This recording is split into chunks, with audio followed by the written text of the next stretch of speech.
아버지 감사합니다.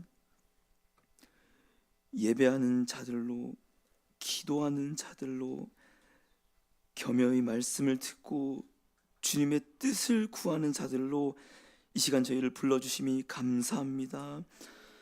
하나님, 나라는 혼란스러울지라도 물이 바다 덮음같이 여호와의 영광은 가득 찰 줄로 믿습니다. 아버지, 기도하는 주의 백성 되게 하여 주시옵소서.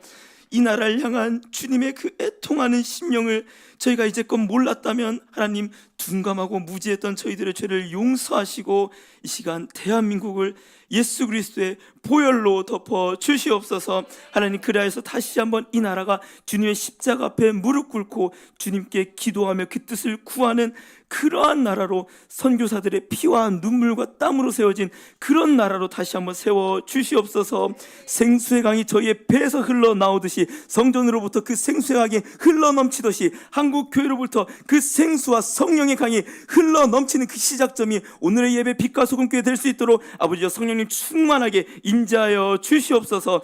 예배를 인도하실 주님께 모든 영광 돌리오며 감사드리며 예수 그리스도의 이름으로 기도드립니다. 아멘. 할렐루야. 아멘. 목요예배 오신 여러분들을 진심으로 환영합니다. 오늘 우리가 나눌 하나님의 말씀은 에베소서 1장 15절부터 19절까지 말씀입니다.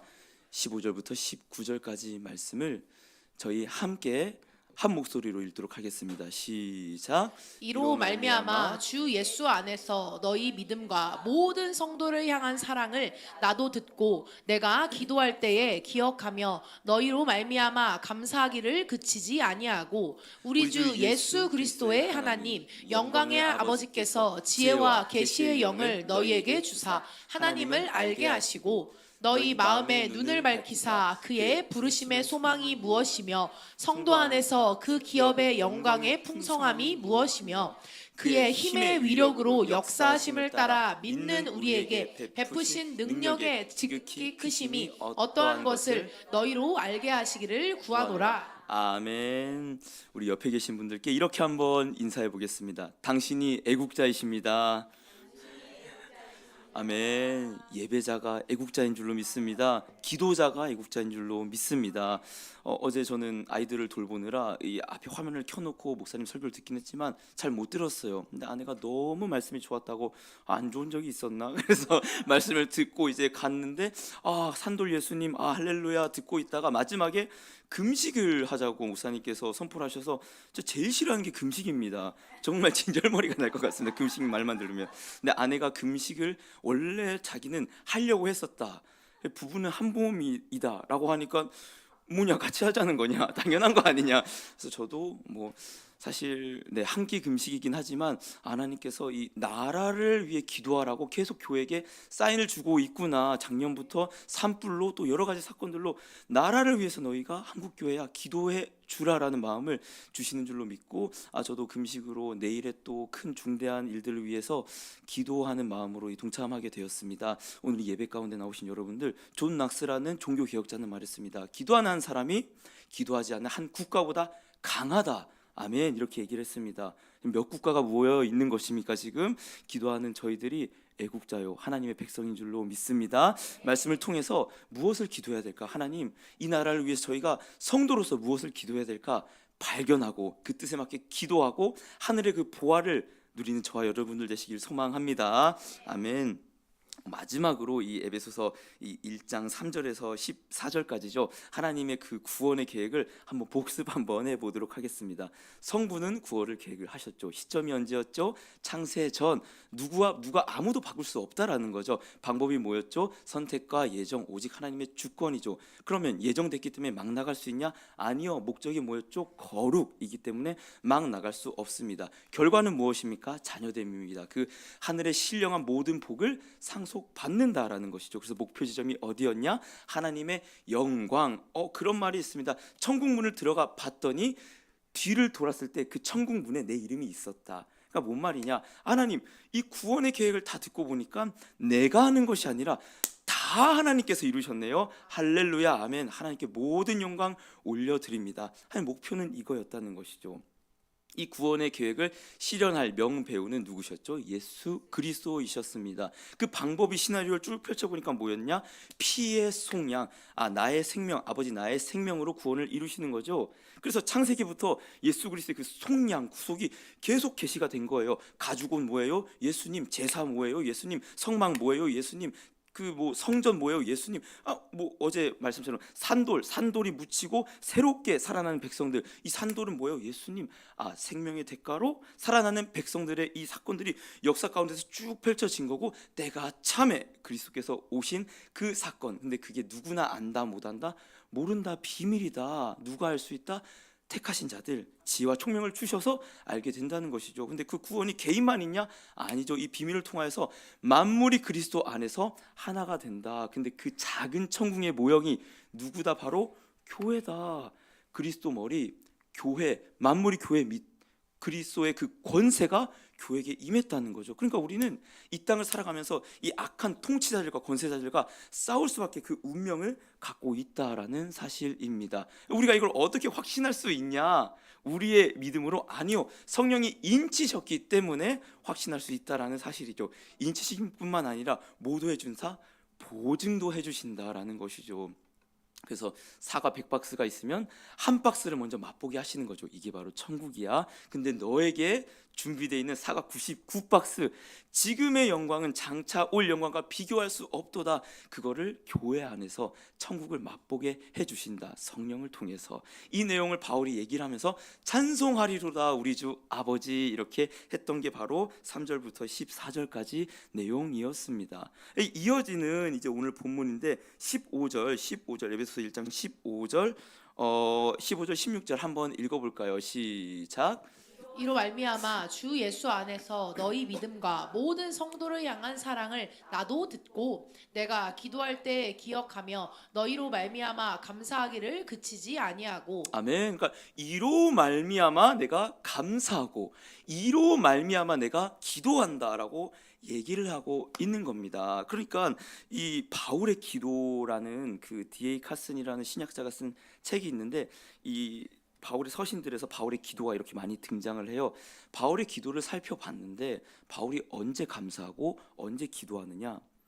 자녀가 출세했다고, 사업이 성공했다고, 교회가 부흥했다고? 아니요, 단 한 번도 바울은 이러한 이유로 너희가 교회가 부흥해서 내가 감사하노라 이런 얘기하지 않아요. 이로 말미암아 이 구원의 얘기를 너희들이 알고 깨닫고 있어? 너무 감사한 거예요. 이 에베소 어떤 도시입니까? 우상과 쾌락의 도시 아닙니까? 근데 이 구원의 얘기를 너희가 알고 내가 믿음과 사랑을 가졌다는 그 소식을 들으니, 에베소서 감옥에서 쓴 편지예요. 바울이 가택 연금 당했을 때 쓴 편지인데 너무너무 그게 감사했다라는 사실인 것이죠. 그러니까 이 복음, 이 구원의 내용들, 스토리를 들은 자들은 뭐가 나온다? 예수 그리스도 안에서 믿음과 사랑이 나올 수밖에 없다라, 이 사실을 얘기하고 있는 거죠. 그러면 에베소 교회가 어떤 믿음과 사랑을 보였냐? 계시록 2장 2절부터 3절 함께 살펴 읽겠습니다. 시작. 내가 내 행위와 수고와 내 인내를 알고 또 악한 자들을 용납하지 아닌 것과 자칭 사도라 하되 아닌 자들을 시험하여 그의 거짓된 것을 내가 드러낸 것과 또 내가 참고 내 이름을 위하여 견디고 게으르지 아니한 것을 아노라. 아멘. 그러니까 얘기를 하는 거죠. 이 하나님의 계시가 요한을 통해서 너희가 그 거짓 자칭 사도라 하는 자들을 말씀을 통해서 탄탄히 이겨낸 걸 내가 알고 있노라라고 얘기를 하는 거예요. 그러니까 아까 말했던 것처럼 그 항구 도시 얼마나 많은 문화들이 지나다닙니까? 얼마나 많은 이단들이 그 교회를 공격했겠어요. 근데 이 에베소 교회 성도들은 이 에베소서만 봐요. 얼마나 탄탄한 신학적 내용들이 가득 차 있어요. 그러니까 탄탄하게 검증을 한 거예요. 예를 들어 이런 거죠. 이제 새로운 사역자가 왔는데 너가 목사 전도사가 맞아? 성도들이 검증을 해보고 아니네 하고 내쫓았다는 것이죠. 저를 검증하고 내쫓아 이런 얘기는 아닙니다. 그만큼 굉장히 이 말씀과 믿음에 탄탄했던 에베소 교회였다는 믿음의 사실을 바울이 듣고 기뻐했다는 거예요. 그런데 이 다음 절 2장 4절 계시록 2장 4절 함께 읽겠습니다. 시작. 그러나 너를 책망할 것이 있나니 너의 처음 사랑을 버렸느니라. 그러니까 얘기를 하는 거죠. 이 적어도 이 에베소서는 AD 60년쯤에 쓰여진 거고 이 요한계시록은 AD 90년쯤에 사도 요한을 통해서 선포된 말씀입니다. 그러니까 60년쯤에 이 에베소 교회는 믿음도 사랑도 어느 정도 균형을 갖추었던 교회였어요. 그러나 세월이 지나고 나서 사랑은 버렸다라는 책망을 받고 있는 것이죠. 그러니까 우리는 여기서 바울이 왜 기도를 하는지 기도의 이유를 살펴볼 수 있습니다. 그러니까 사실 줄곧 하는 내용이 너희들은 예정된 구원이 있어. 바울은 이걸 얘기하고 있는 거예요. 그런데 그래 예정됐으니까 믿었으니까 땡끝? 아니죠. 바울은 이러므로 기도를 한다라는 사실이에요. 구원이 예정되어 있지만 그러므로 내가 기도한다는 그 사실, 우리는 기도의 진명복을 살펴볼 필요가 있는데 사무엘상 2장 6절에 한나는 기도의 대명사잖아요. 한나가 사무엘을 갖고 이렇게 기도를 하는 거예요. 여호와는 죽이기도 하시고 살리기도 하시고 쏟아 내리기도 하시고 거기서 올리기도 하시는 도다, 이렇게 얘기를 하는 거예요. 그러니까 기도를 통해 한나가 뭘 느꼈냐? 하나님 주권자군요.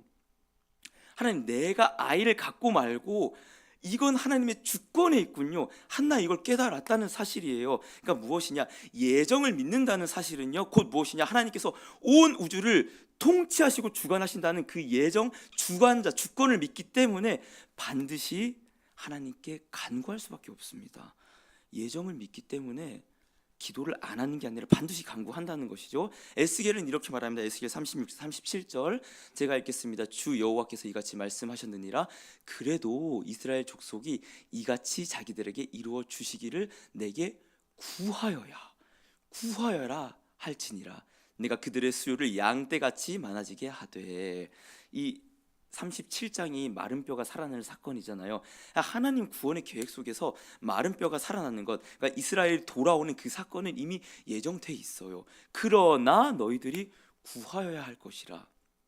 놀라운 것은요, 우리는 알지 못하지만 우리가 지금 기도하는 이 모든 순간도 하나님의 구원의 계획 속에 있다는 사실입니다. 나라가 혼란스럽습니다. 이 나라가 어찌할 바를 잡지 못하고 있는 그 모든 것도 하나님의 구원의 섭리 속에 반드시 있어요. 그렇기 때문에 근데 우리가 하나님 뜻대로 될 거야 라가 아니라, 하나님, 이 섭리 속에 우리 무엇을 기도해야 합니까? 기도가 이루어지고 말고가 아니에요. 우리는 주권자 하나님이 계시기 때문에 그 주권자 하나님께 간구한다는 사실이죠. 그러면 우리의 관심사는 하나로 맞춰집니다. 하나님, 뭘 위해 기도해야 합니까? 어떻게 기도해야 합니까? 그거를 오늘 우리 말씀을 통해 살펴볼 것입니다. 하나님께서 시의적절하게 에베소서 말씀을 주셨는데요, 이 말씀을 통하여서 하나님, 우리가 무엇을 위해 기도하고 무엇을 위해 간구하는 백성이 되는지 알려주시옵소서. 기도하게 해주시옵소서. 하나님의 뜻을 이뤄주시고 그 영광을 바라보게 해주시옵소서. 그네를 누리길 소망합니다. 에베소서 1장 17절 함께 읽겠습니다. 시작. 우리 주 예수 그리스도의 하나님 영광의 아버지께서 지혜와 계시의 영을 너희에게 주사 하나님을 알게 하시고. 아멘. 이 바울이 간구의 시작, 그러므로 내가 기도하는데 그 기도의 첫 시작으로 뭘 얘기하냐? 지혜와 계시의 영을 너희에게 주사라고 얘기를 하고 있어요. 이 계시가 아포칼립시스라는 헬라어인데, 이 칼립소는 덮다예요. 아포는 저 멀리예요. 이 계시는 뭐냐? 덮어졌던 것이 열리는, 그걸 얘기를 하고 있는 것이죠. 제가 이 말씀을 보고 사실은 굉장히 소름이 끼쳤습니다. 바울이 간구했던 그 첫 번째는 뭐냐? 너희가 이 하나님을 더 알기를 원해.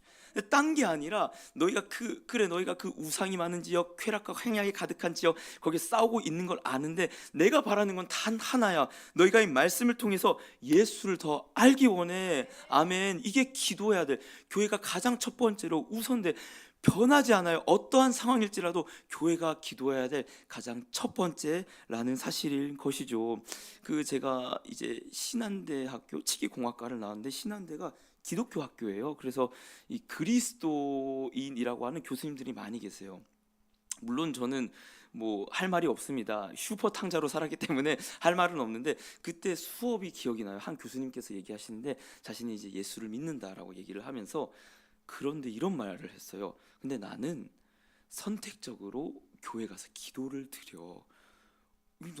저도 교회를 열심히 다니긴 했지만 신앙이 별로였는데도 저 교수가 뭐라는 거냐 저게. 그러니까 그때가 수험 이제 수능이 가까운 기간이었는데 그러는 거예요. 이제 자신은 예수님을 믿지만 평소엔 교회를 안 간다는 거예요. 그런데 이제 수험 기간, 이 수능이 다가왔으니까 사촌 조카를 위해서 자기는 이번 주는 교회를 매일 갈 거야 라고 얘기를 하는 거예요. 그거를 당당히 얘기를 하는 모습이 저한테는 저 교수가 뭐라는 거지? 제가 탕자임에도 불구하고 굉장히 괴리감이 느껴졌다라는 사실입니다. 그러니까 한국 교회가 지금 이 말씀을 얼마나 아는지, 예수를 얼마나 아는지 우리는 살펴볼 필요가 있다라는 거예요. 기복과 신비에 미쳐 있는 한국 교회, 또 도덕과 윤리에 치우쳐져 빠져 있는 한국 교회.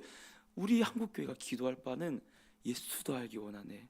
크고도 넓은 은혜와 대속해 주신 그 사랑을 간절히 알기 원하는 내 평생의 소원, 내 평생의 소원 대속해 주신 그 사랑을 간절히 알기 원하네. 아멘. 이 기도가 계속 끊이지 않는 빛과 소금 교회 되할 줄로 믿습니다. 그래서 누가복음 23장 31절과 32절에 이렇게 말씀하죠. 함께 읽겠습니다. 시작. 그들의 눈이 밝아져 그인 줄 알아보더니 예수는 그들에게 보이지 아니하시는지라. 그들이 서로 말하되 길에서 우리에게 말씀하시고 우리에게 성경을 풀어주실 때에 우리 속에서 마음이 뜨겁지 아니하더냐 하고. 아멘. 눈이 밝아져 예수를 알게 하시고 그가 성경을 풀어주실 때 마음이 뜨겁지 아니하더냐. 이 강단은 예수를 열어 알리는 강단입니다.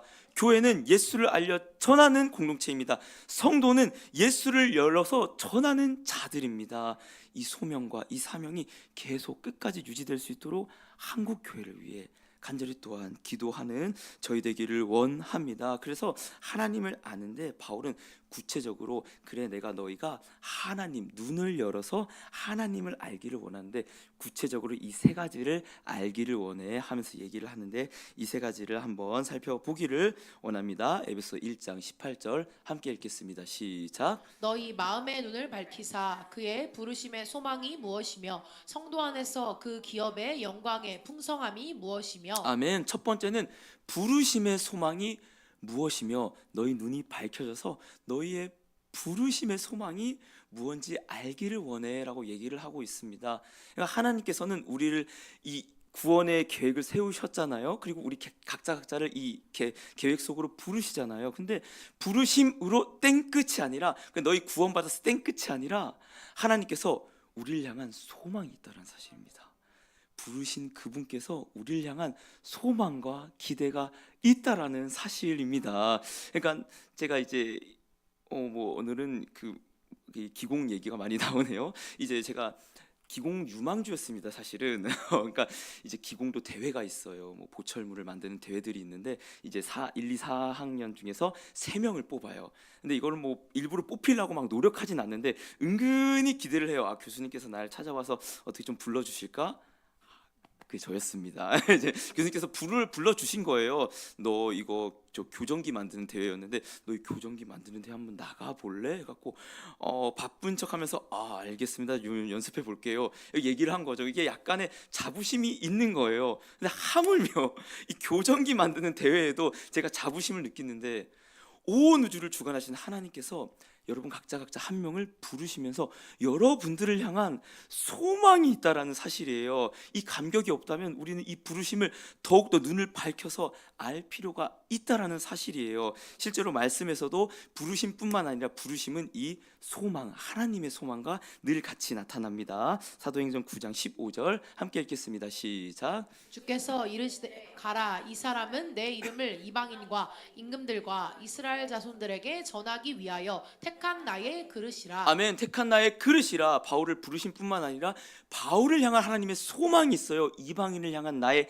그릇이라 뿐만 아닙니다. 아브라함도 있어요. 창세기 12장 2절 읽겠습니다. 시작. 내가 너로 큰 민족을 이루고 내게 복을 주어 내 이름을 창대하게 하리니 너는 복이 될지라. 아멘. 너는 복이 될지라. 이방을 향한 복의 통로가 될 것이라. 아브라함을 부르시면서 하나님의 소망이 있었다는 사실입니다. 모세도 있어요. 출애굽기 3장 12절 읽겠습니다. 시작. 하나님이 이르시되 내가 반드시 너와 함께 있으리라. 내가 그 백성을 애굽에서 인도하여 낸 후에 너희가 이 산에서 하나님을 섬기리니 이것이 내가 너를 보낸 증거니라. 아멘. 애굽에서 너를 통하여서 인도하여 낼 것이라. 모세를 향한 소망도 있었어요. 사무엘도 있습니다. 사무엘상 2장 35절 읽겠습니다. 시작. 내가 내가 나를 위하여 충실한 제사장을 일으키리니 그 사람은 내 마음 내 뜻대로 행할 것이라.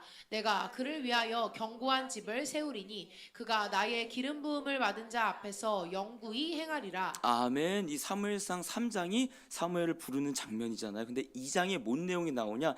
내가 내 뜻에 합한 제사장을 세울 거야. 사무엘을 향한 부르심도 있었습니다. 소망도 있었습니다.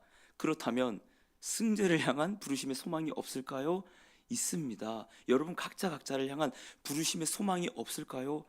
있습니다. 아멘. 그 부르심의 소망과 기대가 나에게 하나님의 시선이 향했다는 그 사실이 너무나도 감격스러워서 바울은 얘기를 하고 있는 거예요. 너희를 향한 하나님의 부르심의 그 소망을 너희가 간절히 알기를 원한다. 아멘. 이 얘기를 했던 것이죠. 오늘은 근데 특별히 개인을 향한 하나님의 부르심의 소망을 넘어서서 이 시대의 한국 교회를 향한 하나님의 소망이 뭔지 저는 여러분들과 나누어 보고자 합니다.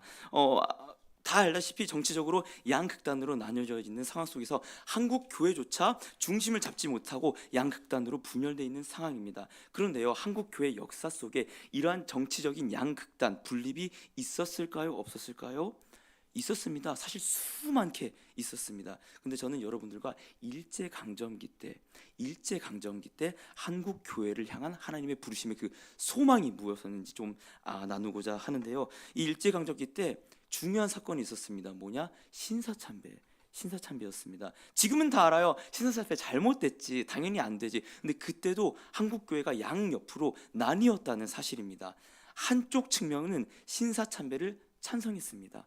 이유는 뭐냐? 그걸 문화로 봤다는 거예요. 그러니까 예를 들어 국기에 대한 경례 하면은 이거는 국기에 대한 어떤 애국심의 표현이고 문화인 거잖아요. 근데 일본이 얘기했어요. 너희가 예배 드릴 때 신사를 향하여 절을 하든지 아니면 너희 예배당 앞에 신사의 모형을 놔라라고, 여기 그리고 절을 하고 나서 예배를 드리라라고 했기 때문에 이것에 대해서 어떠한 자들은 이건 문화다, 그러니까 일본을 향한 어떤 문화, 애국심의 표현이라는 거예요. 근데 반대되는 입장은 이게 어떻게 문화냐? 당연히 명백한 우상 숭배라라고 얘기를 한 자들이 있었다는 것이죠. 그런데 사실은 일본이 이 신사참배를 하고자 했던 진짜 의도가 있습니다.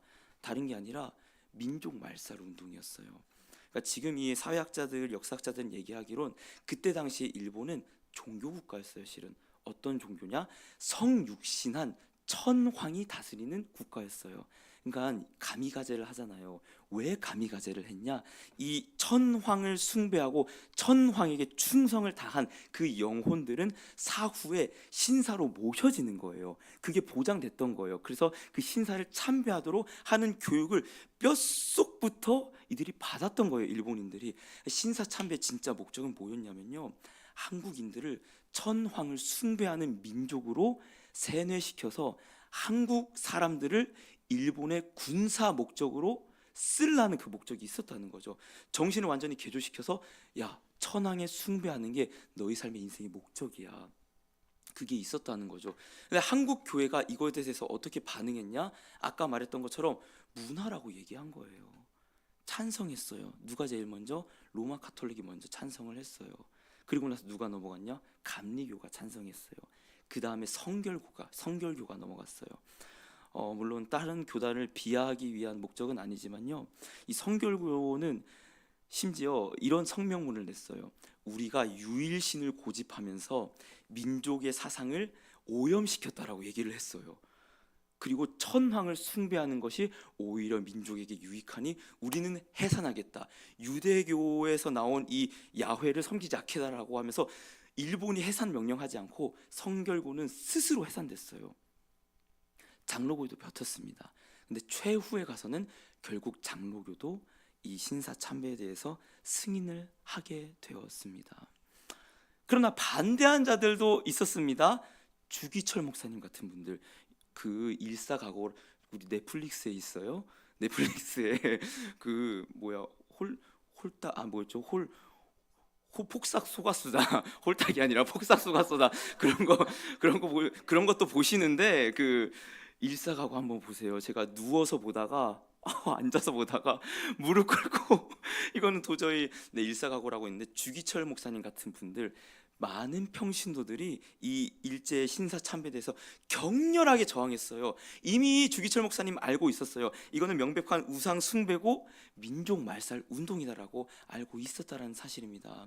사랑하는 여러분, 이 부르심의 소망이 무엇이냐? 이 지금 시대의 한국 교회를 향한 부르심의 소망이 무엇이냐? 말씀에 근거하여서 예수를 올바르게 전하는 그 리더십을 가져라. 아멘. 주기철 목사님이 결국 이 나의 5가지 기도라는 그 마지막 설교에서 그런 얘기를 해요. 소나무는 죽기 전에 찍어야 씨 푸르고 백합화는 시기 전에 떨어져야 향기롭습니다. 나는 예수 따라 일사각오합니다. 이 수의라고 하죠. 이걸 입고했던 설교에서 했던 내용이에요. 그 설교 듣고 많은 사람들이 나도 예수 따라 일사각오하겠습니다.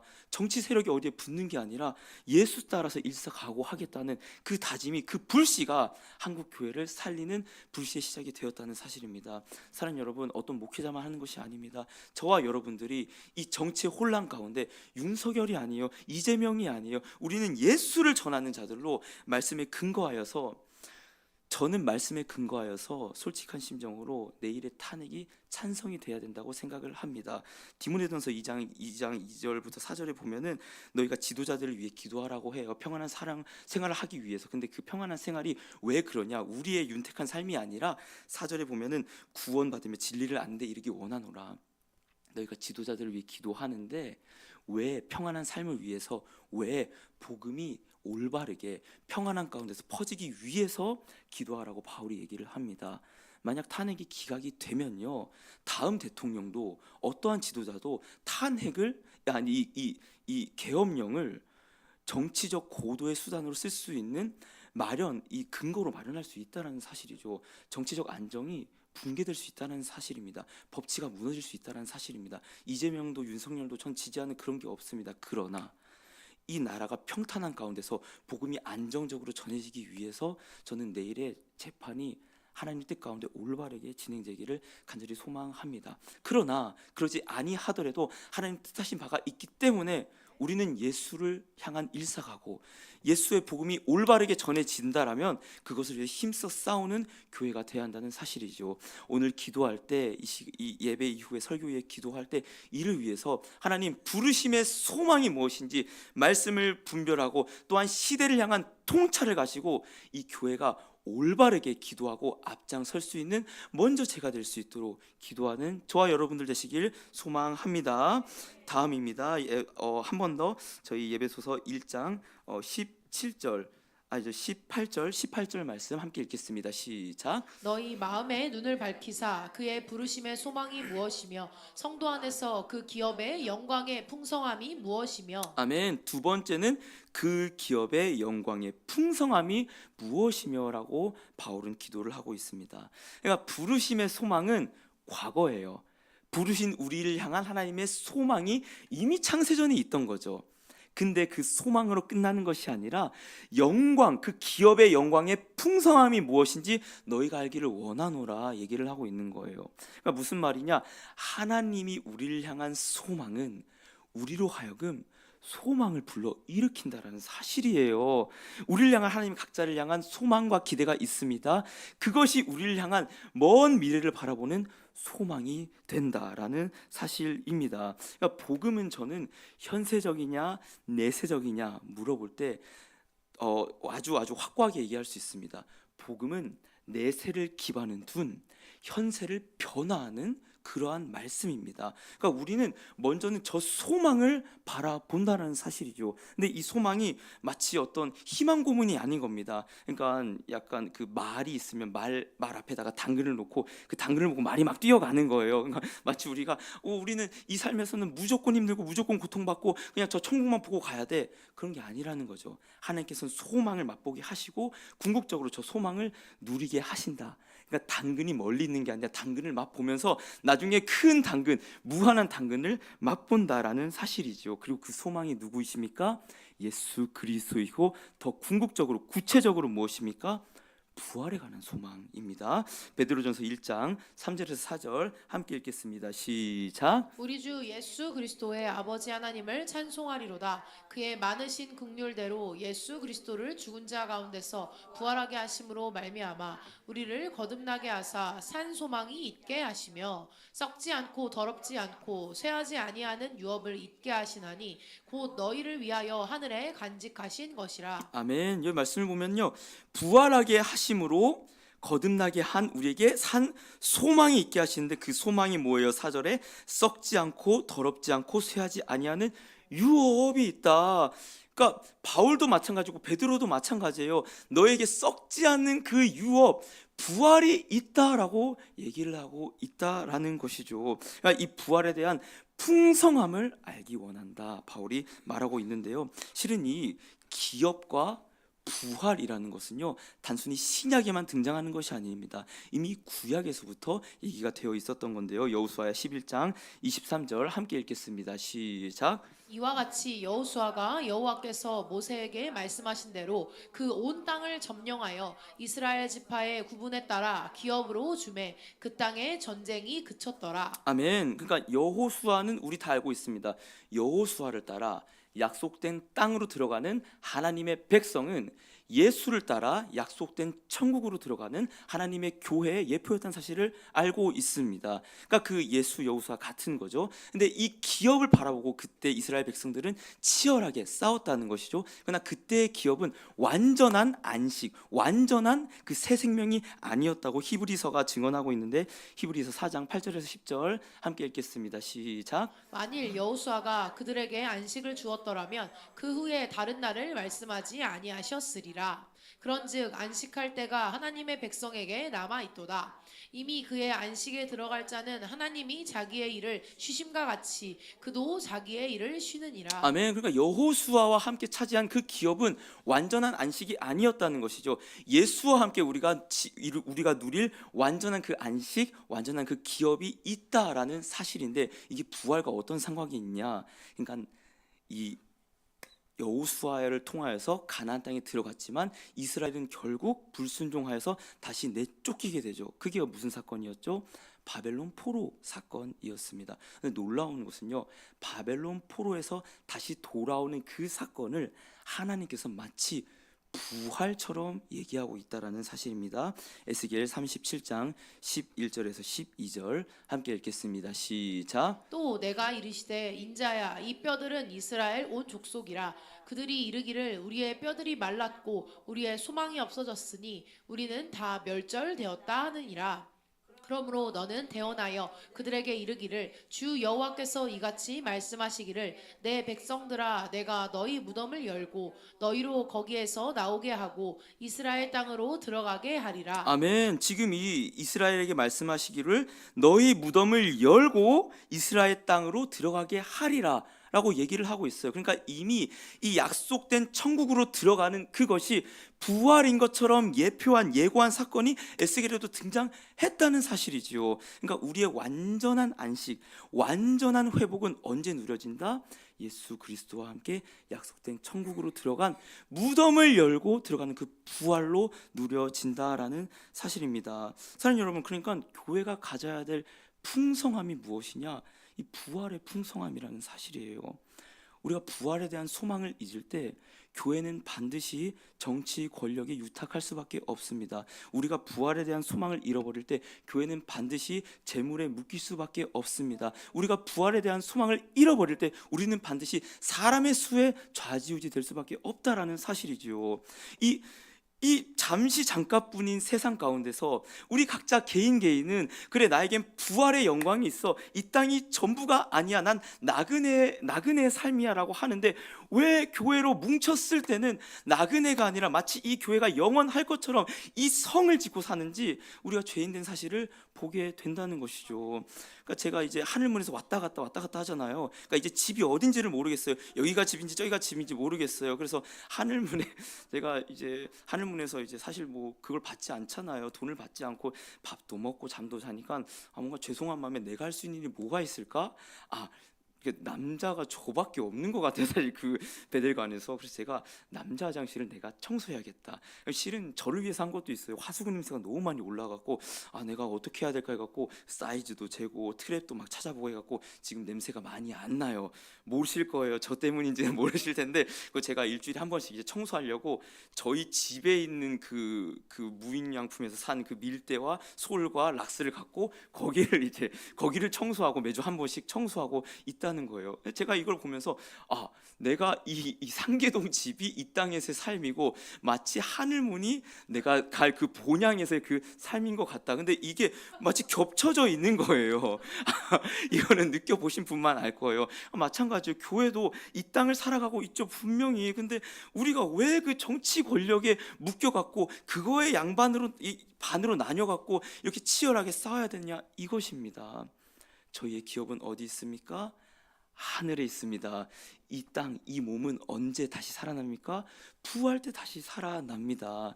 그 영광의 기업의 풍성함이 무엇인지 알고 하나님, 한국 교회가 제발 사람의 수에 민감하지 않고 복음에만 민감하고 이 땅을 전부인 것처럼 두지 말고 나그네로 부활의 영광을 날마다 누리며 살아가게 하여 주시옵소서. 또한 기도하는 저와 여러분 되시 소망합니다. 마지막으로 이 바울이 말했던 세 번째 1장 19절 함께 읽겠습니다. 시작.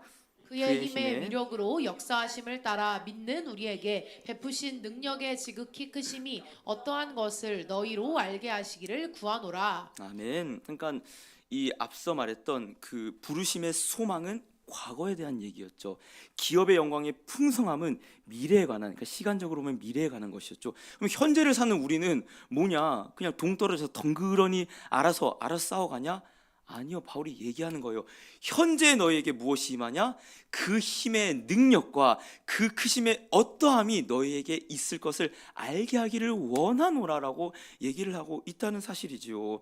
그러니까 앞서 아까 제가 그 기공 대회 이제 뽑혔잖아요. 대표로 뽑혔는데 그런 제게 기공 대회를 나갈 만한 그 능력이 마구마구 주어진다는 것이죠. 그러니까 저희 힘으로 이 땅을 살아가냐? 아니요. 이미 우리는 부르심을 받았고 확정된 상이 있고 그 상을 받을 만한 모든 능력을 하나님께서 주신다라는 사실입니다. 이 지극히 크심이 어떠한 것이 이 원어 언제 이 당시 문화에서 언제 쓰였냐면 창 던지기에서 쓰였어요. 그러니까 창을 던질 때 이 목표 구간이 있잖아요. 근데 이게 넘었을 때 초과했을 때 이 지극히 크심이 어떠하심, 이때 이 단어가 쓰였다는 것이에요. 그러니까 바울이 바라는 그게 뭐냐? 너희 에베소에서 힘들게 힘겹게 싸우고 있는 거 알아? 근데 능력 초과, 하나님의 능력 초과가 너희에게 있을 거야. 너희가 그걸 알기 원해 얘기하고 있는 것이죠. 바울은 결코 너희가 능력을 가꾸고 개발해 이렇게 얘기하지 않아요. 너희에게 있는 그 능력이 뭔지를 내가 알기를 원해 얘기를 하고 있다라는 것이죠. 실제로 바울은요 이러한 하나님의 능력을 곳곳에서 서신에서 얘기를 하는데요. 로마서 1장 16절 함께 읽겠습니다. 시작. 내가 복음을 부끄러워하지 아니하노니 이 복음은 모든 믿는 자에게 구원을 주시는 하나님의 능력이 됨이라. 먼저는 유대인에게요 그리고 헬라인에게로다. 아멘. 그러니까 복음 자체가 하나님의 능력이기 때문에 너희가 복음을 전하기 위한 어떠한 능력을 개발할 필요가 있다 없다? 없다. 물론 설교자로서 복음을 전하는 자로서 말씀을 열심히 연구하고 볼 필요가 있습니다. 그러나 그 능력으로, 인간의 능력으로 복음이 전해진다? 아니요. 복음 자체가 능력이기 때문에 너희가 준비할 거 없어. 이 하나님의 능력으로 말씀을 전해 복음 전파뿐만 아닙니다. 고린도후서 4장 7절 함께 읽겠습니다. 시작. 우리가 이 보배를 질그릇에 가졌으니 이는 심히 큰 능력은 하나님께 있고 우리에게 있지 아니함을 알게 하려 함이라. 아멘. 심히 큰 능력이 나에게 있다, 질그릇 같은 나에게 있다? 아니요. 하나님에게 있기 때문에 고난을 너희가 견디기 위해서 너희가 어떤 고행과 수행을 할 필요 있다 없다? 없다.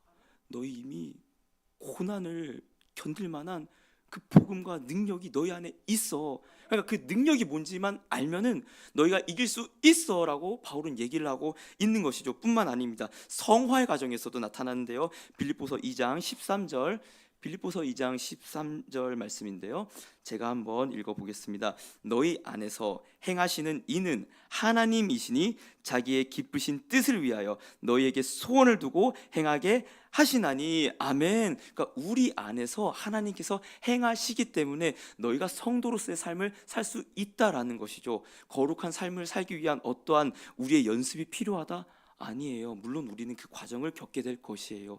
그러나 하나님이 하시니까 너희 그 능력만 깨달아 알아. 그걸로 충분해 얘기하고 있는 것입니다. 마지막으로요. 골로새서 1장 29절 함께 읽겠습니다. 시작. 이를 위하여 나도 내 속에서 능력으로 역사하시는 이의 역사를 따라 힘을 다하여 수고하노라. 아멘. 바울을 향한 소명, 하나님의 소망 기대가 있었어요. 이방인의 그릇이 있었는데 그 바울이 그 사명을 감당하는데 어떤 능력으로? 내 속에서 능력으로 역사하는 이의 그 역사를 따라서 했다라는 사실입니다. 여러분 각자를 향한 하나님의 기대와 소망이 있습니다. 그런데 여러분의 능력으로, 저의 능력으로 아니요 하지 않는다라는 것이에요. 하나님께서 각자 속에서 임하시는 그 역사하시는 능력으로 행한다라는 사실입니다. 제가 이제 설교를 기뻐한다, 행복한다라 얘기했지만 돌아보면 사실 저는 이 앞에 서는 걸 굉장히 싫어하는 사람이에요. 그냥 앞서는 걸 싫어해요. 말하는 것도 썩 좋아하지 않고. 근데 말씀을 이렇게 전하는 것을 보면 설교를 잘한다 못한다가 아니라 하나님께서 약한 나를 통해 하나님의 능력으로 하고 있다는 것을 나한테 먼저 알리시기 위함이구나. 또 제가 간증하여 고백했던 것처럼 저는 그런 성적인 부분에서 굉장히 어떠한 저에게는 큰 사건이 있었던 사람입니다. 그걸로 많이 힘들어했고 그 어떠한 음란한 것을 끊는 것이 전 너무나도 힘들었어요. 정말로 치열하게 싸웠는데 매번 실패했어요. 근데 지금 그런 생각이 나지 않아요.